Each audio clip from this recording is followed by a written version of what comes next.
Hello, good evening, and welcome to a Tuesday night episode of Brett's Old Time Radio Show, and welcome to my home here in the southwest of the United Kingdom. How are you doing today? Is the week going okay? I do hope so. I hope you're having a good one, and I hope you're having a nice, relaxing start to the week with not too much stress. The rain, I don't know if you could hear it in the background. The rain is absolutely pouring down here in the southwest of the United Kingdom, and I'm hoping it's going to brighten up because tomorrow we have got a few chores to do, and we're going to be heading out and about. We need to pop to Lyme Regis, we need to pop to Ottery St Mary. So we've got a few little trips to make, and I'm hoping the weather is going to hold out and is going to be okay for us. Keep your fingers crossed, and we'll see where it goes. I'm Brett, I'm your host for our Nighttime Podcast. Welcome to another episode. I've got Facebook, Instagram, YouTube and TikTok. They're all called Brett's Old Time Radio Show. If you could search us up, give us a follow, I'd really appreciate that. Now, don't forget, we've got our books for sale on Amazon. There's a brand new Little Blue Car book, they're all under my name, Brett Orchard, and also our famous 5e style adventure, which is Danger in the Spanish Sun. Go take a look. You'll be over the moon that you did. Now then, with it being a Tuesday, it's an episode of Sherlock Holmes. This one first broadcast on the 11th of April, 1948. It's called The Empty House.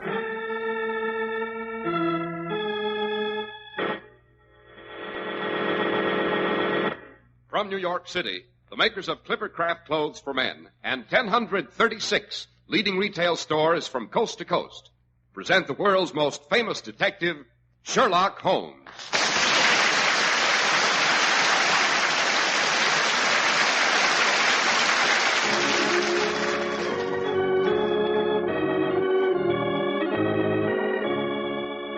Tonight's story, The Adventure of the Empty House. Well, here we are as usual in Dr. Watson's hospitable study, all ready and waiting for our weekly treat. What's it to be tonight, Dr. Watson? Well, tonight I think I'll tell you how Holmes made an unexpected and I may say dramatic return after many years' absence. Yes, it was so dramatic I came dash close to fainting. Well. But before we go into that, suppose you tell us about a happy surprise that's in store for the chaps who buy their first Clippercraft clothes. A surprise that won't shock their pocketbooks. How right you are, Dr. Watson. New spring Clippercraft clothes are arriving constantly at fine stores everywhere. That's an important announcement for men who have always worn Clippercraft, and for those who will wear them for the first time this spring, because Clippercraft values are even more sensational today than ever before. And that's saying plenty. The Clippercraft plan concentrates the buying power of 1,036 of the nation's finest stores from coast to coast, making possible steady year-round operation, resulting in tremendous savings in manufacturing and distribution costs, and putting those savings, even in the face of today's high prices, where they belong, in your pocket. And don't forget that your Clippercraft dealer is a friendly local independent store, a store you can trust. Handsome new Clippercraft suits are only $40 and $45. Top coats in fine coverts and worsted gabardine are only $40 and $45. Sport jackets but $26.50, and superb tropicals but $33.75 to $40. Compare Clippercraft with clothes selling for many dollars more.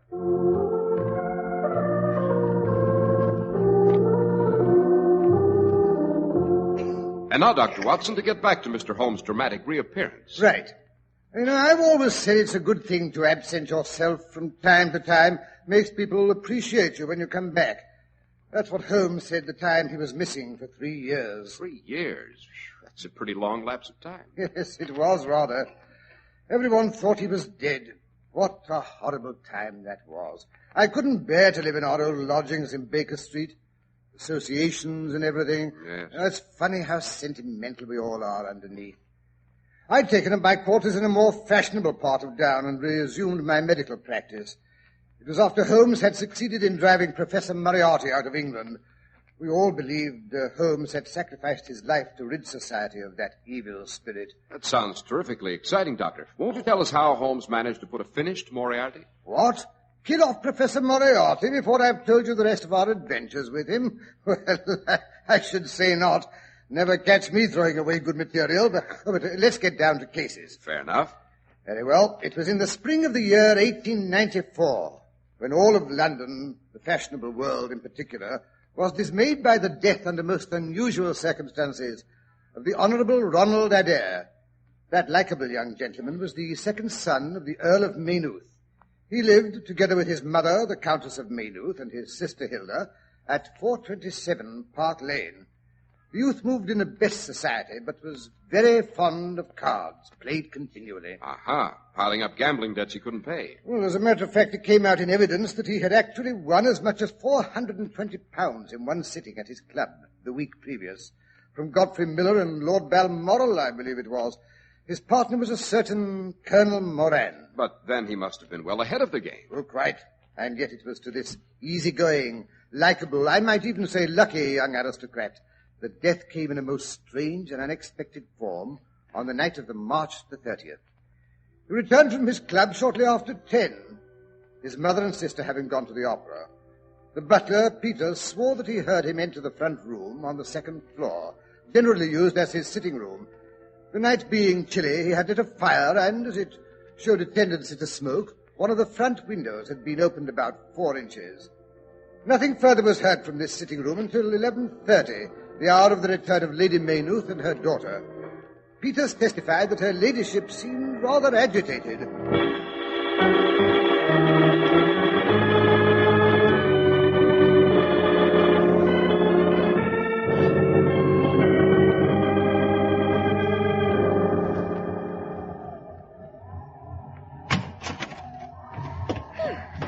Gracious, Hilda. I declare I'm chilled to the bone. Oh, sorry, Mama. Oh, Peters, will you help me with my carriage boots? Certainly, milady. You've returned so early.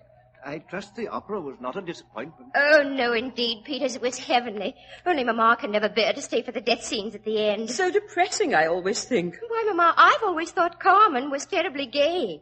Just because he knifes her in the last scene doesn't No, I mean... know, but so primitive, so brutal. And that bit in the gypsy camp, where Carmen keeps turning up the ace of spades, the card of death. I had the queerest foreboding during that scene, as though Ronnie needed me. Oh, dear, I do wish he wouldn't play whist so often. I'm sure it's not good for him. A boy his age should have other interests. I wish I could get that ace of spades out of my mind.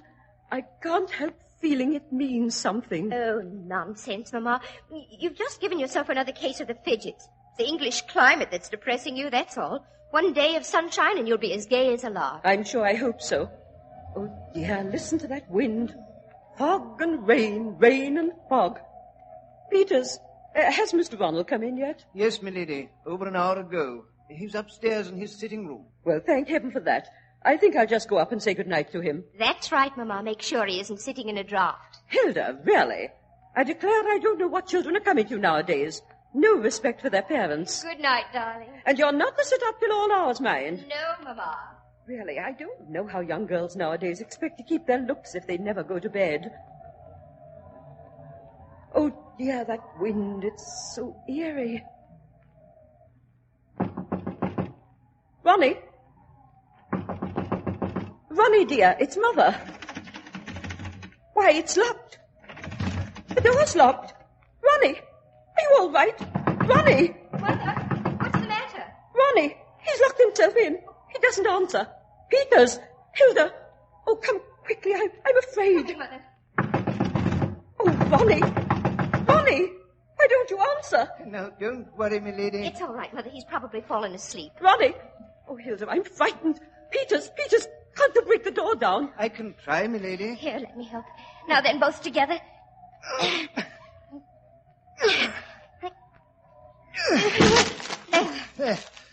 There he is, milady.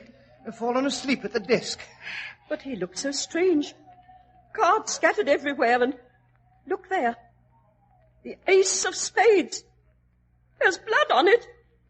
Blood dripping onto the carpet. Ronnie! Oh. Peters, quick, help me. She's fainted. Oh, dear, oh, dear. Here, put her on the couch. No, poor Lady Maynooth. Oh, dear, Mother. Shall I call the doctor, miss? Oh, never mind, Mother. It's Ronnie we have to worry about. Maybe it's not too late. Oh, Ronnie. Oh, his head. How horrible. Shot with a soft bullet. Better not look, miss. It's not nice. Oh, Ronnie, darling, why did you do it? He didn't, miss. Oh, but Peters, he must have the door was locked on the inside. It's not suicide, Miss Hilda. It's murder. Mr. Ronnie couldn't have done it. There's no weapon anywhere in the room.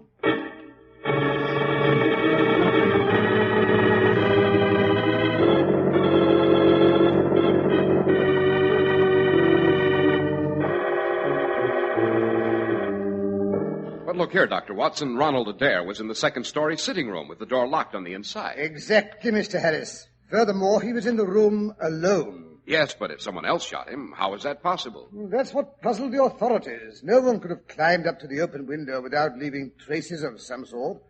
The outside wall was perfectly smooth, no ivy, no water pipes. Furthermore, there was a drop of over 20 feet from the window to the ground. Well, then, the murderer couldn't have been in the room with young Adair. He must have shot at him from the street below. Remember, the window was open only 4 inches, and the glass was not shattered. That would be a pretty remarkable shot, Doctor. Furthermore, Park Lane is not an unfrequented thoroughfare, and there is a cab stand within 50 yards of the house, and yet no one heard a shot. Nice little problem. Yes, exactly. Scotland Yard was at its wits' end. Our old friend, Inspector Lestrade, even went so far as to consult me in the matter, knowing how familiar I was with Holmes' methods of deduction. And so I promised to have a look at the facade of Lady Maynooth's house in Park Lane to see if anything suggested itself to me. And did it? Now, Mr. Harris, you're anticipating again. I'm sorry. Well, so it was. But around 6 o'clock that evening, I found myself at the Oxford Street end of Park Lane. A heterogeneous collection of loafers on the pavement, all staring up at a particular window, directed me to the house I had come to see.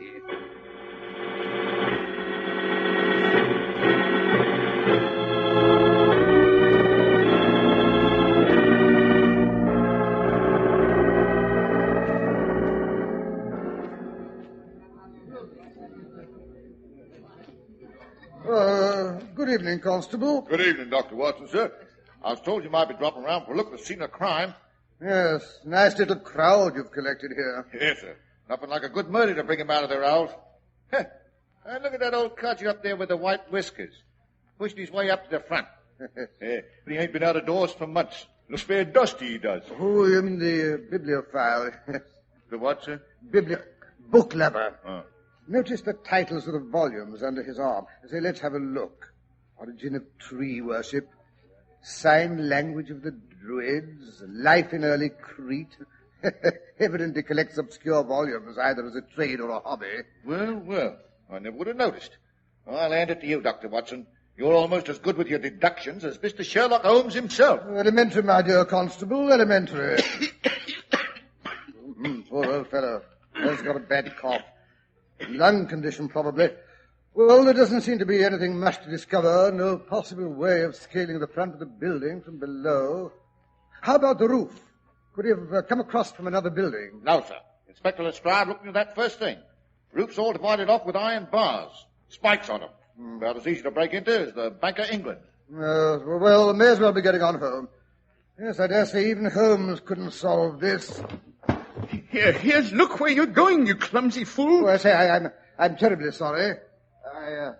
I hope you're not hurt. Who cares about me? It's my books that matter. Struck them right out of my hand. There they are, lying all over the road. Mud on their covers. Oh, please, let me pick them up. No, you don't. And don't you touch them. You've done enough damage already. Mercy on us. Such a mess. Nobody appreciates good books nowadays. Well, at least let me apologize. I'm Oh, really go not away, sorry. Donna. Don't bother me. Can't you see I'm busy? Go home, can't you? You're no use standing around here. Well, maybe he's right. Good night, Constable. Good night, Doctor. Lestrade knows where to find me in case he wants me.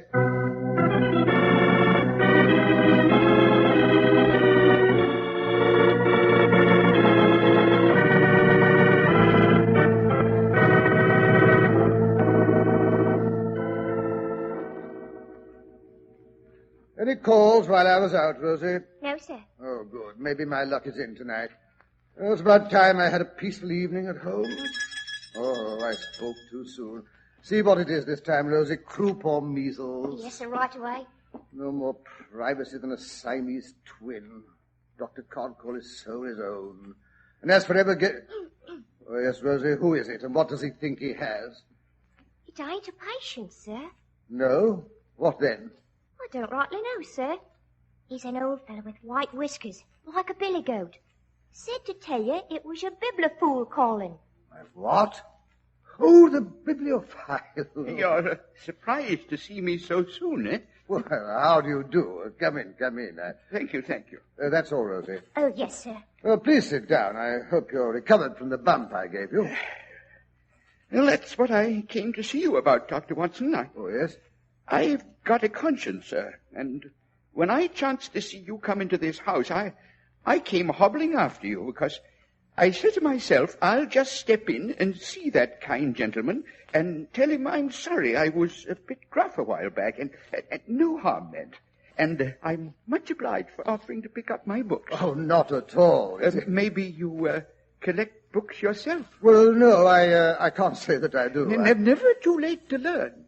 Now, here's a copy of British Birds, and here's a very fine Catullus. Yes, but... Or perhaps this Holy War would be more in your line. Well, really, I don't think... A bargain, every one of them. With 5 volumes, you could just fill that gap on the second shelf. So untidy, my dear Watson, quite unlike your old self. Holmes! Obviously. I wondered how long it'd take you to penetrate my disguise.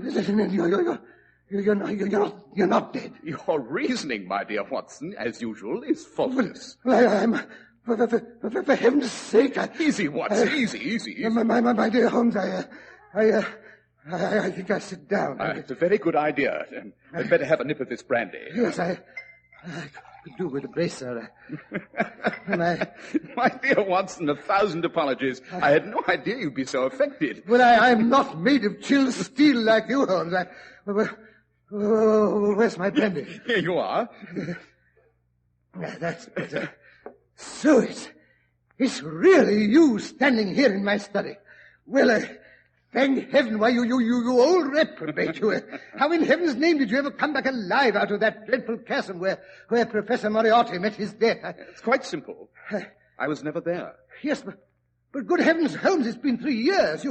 You let us believe you were dead all that time. Now, was that nice, I ask you? Not nice, Watson, but necessary.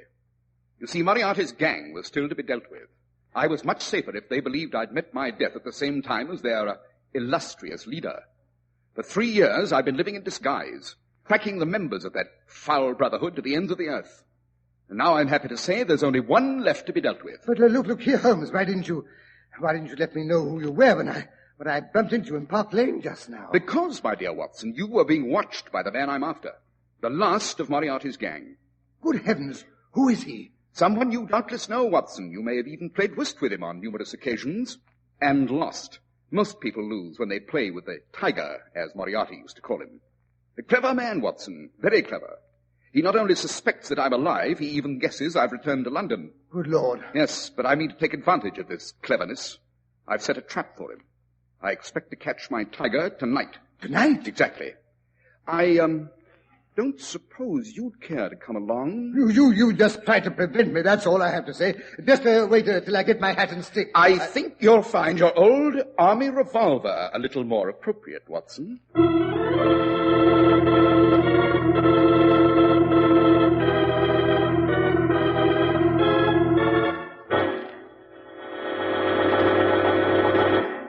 And now, while Sherlock Holmes and Dr. Watson start tracking one of London's master criminals, suppose we tell you how to track down one of the most satisfactory bargains in the clothing business.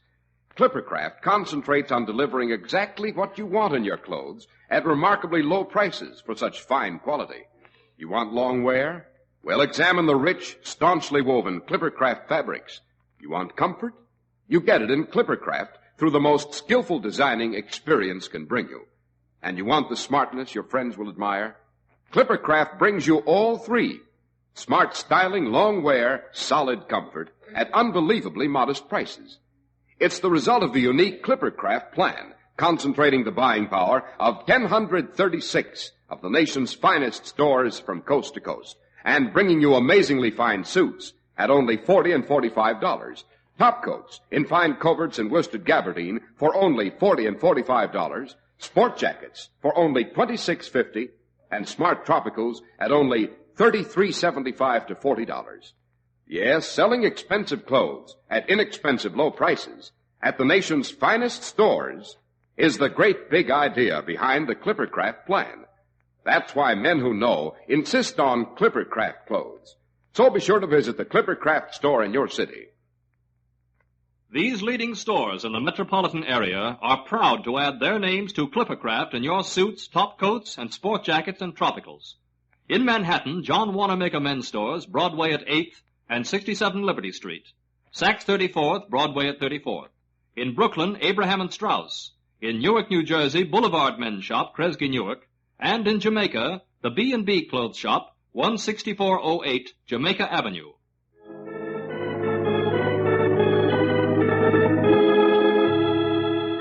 But now back to Holmes and Watson.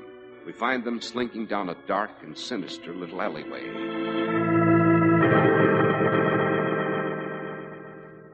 I say, Holmes, do we have to do all this pussyfooting down dark mews and through smelly stables? Absolutely, my dear Watson. It's essential that we should not be followed at this stage of the game.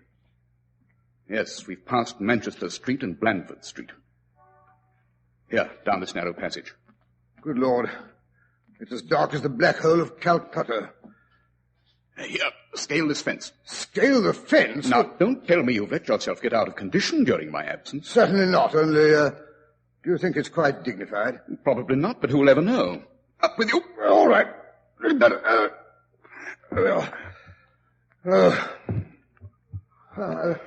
I've ruined the knees of my trousers. Oh, stop burbling, Watson, and come along. We've got to get into this house. Yes, but look here, it's an empty house. Quite. That's why I selected it. Now, where did I put that key? Don't tell me you're not going to pick the lock. Holmes, you're losing your grip. Quiet.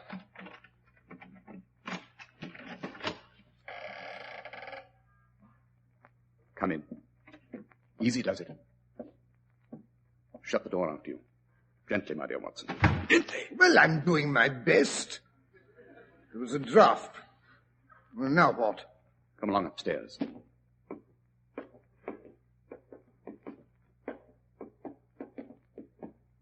We should get a good view from the windows of the upper front room.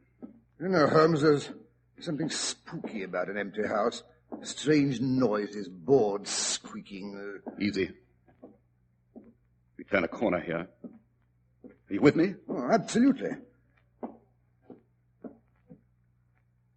Ah, this is the room. Excellent. The light from the street lamps, all the illumination we shall need. Look here, Holmes.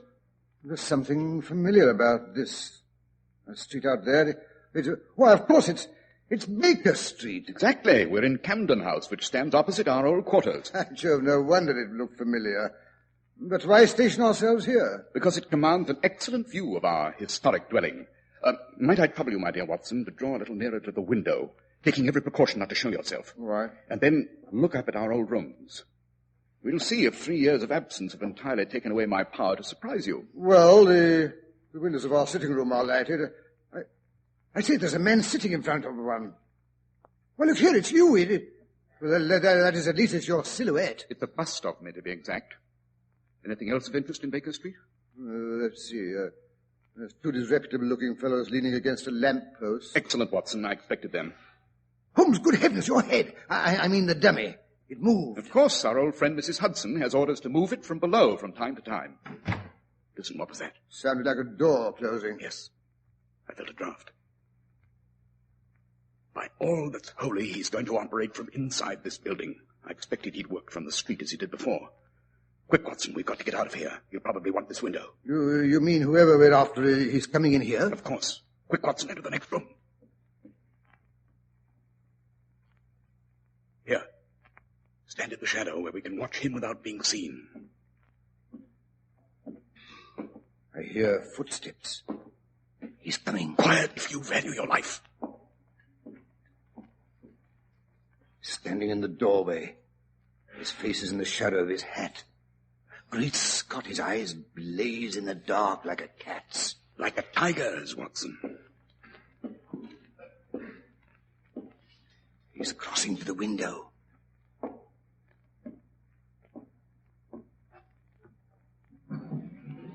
He's raising the window. Not very far, Watson. That won't be necessary. His stick. His walking stick.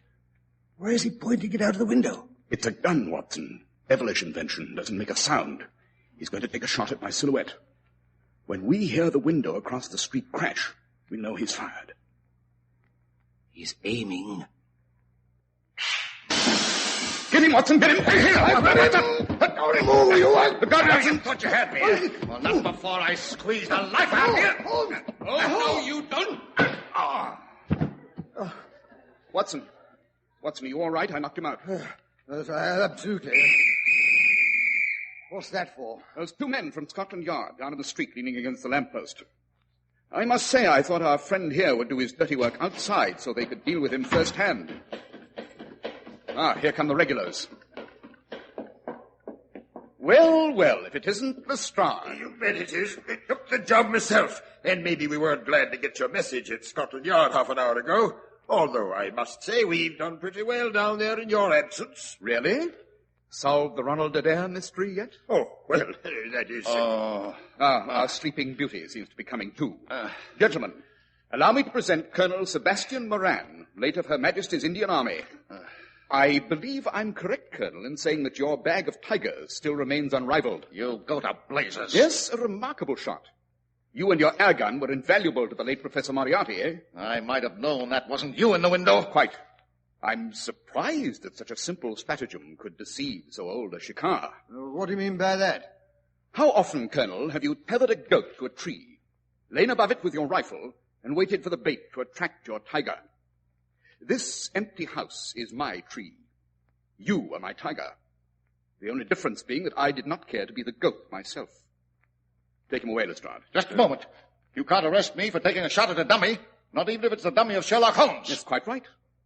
I arrest you for the murder of the Honorable Ronald Adair, because you are the only man alive capable of shooting a man through the slightly opened window from the street below without being heard. A truly remarkable shot, Colonel. A bit too remarkable. That's how I knew you were the murderer. Now come along, you. Frank, bring that stick along. Right, sir. We'll need it as evidence. Well, Watson, what do you say? Shall we step across the street to our old quarters? Righto. I think you'll find everything just as it used to be, and I'm sure Mrs. Hudson is anxiously awaiting us with sandwiches and a steaming pot of coffee. You see, I remember your weakness. My weakness? I like that.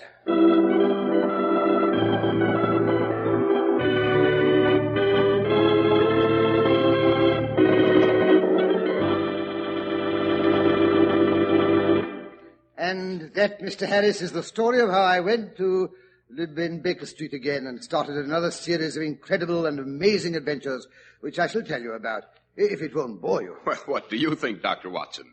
You know, there's just one thing I don't understand about tonight's story, though. Why did Colonel Moran kill Ronald Adair? Because Adair had discovered Moran was cheating at cards and threatened to expose him. You remember that I said Adair had won £400 at whist the week before with Moran as his partner. Yes. That amount made Adair suspicious. He discovered the cards were marked. The very cards, by the way, which were found beside the dead body. He was examining them again to be sure he'd made no mistake. That's why the door was locked on the inside. He didn't want anyone to interrupt him. I see. Well, what about next week's story, Dr. Watson? Let me think.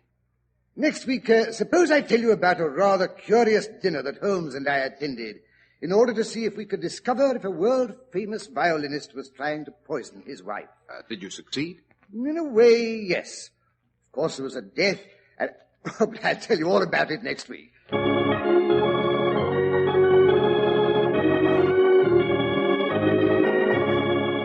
The makers of Clipper Craft Clothes and 1,036 leading stores from coast to coast have brought you another in the new series of broadcasts featuring the world's most famous detective, Sherlock Holmes.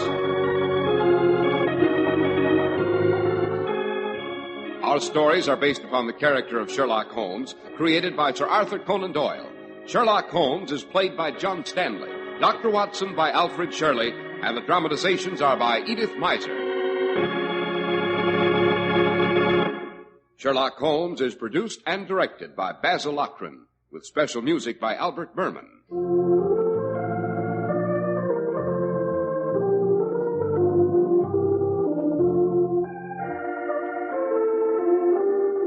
If you don't know your Clipper Craft dealer, Write Clippercraft, 200 Fifth Avenue, New York City.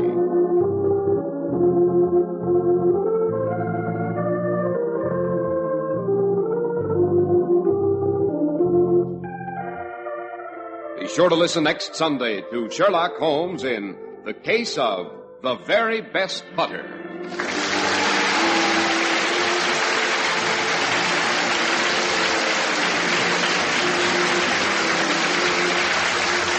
This is Cy Harris speaking for Clippercraft Clothes. This is the Mutual Broadcasting System. Following station identification, you'll hear Melvin Elliott with a 15-minute summary of the latest news. Welcome back. I hope you enjoyed our latest adventure with Sherlock Holmes and Dr. Watson. Don't forget, tomorrow, with it being a Wednesday, Dangerous Assignment, going live at 5 p.m. UK time. As mentioned earlier, please remember we've got our books for sale on Amazon, Danger in the Spanish Sun. Go check it out. Thanks for listening. I'll be with you 7 days a week, each and every week, and I'll see you tomorrow on Brett's Old Time Radio Show. Love you. Bye.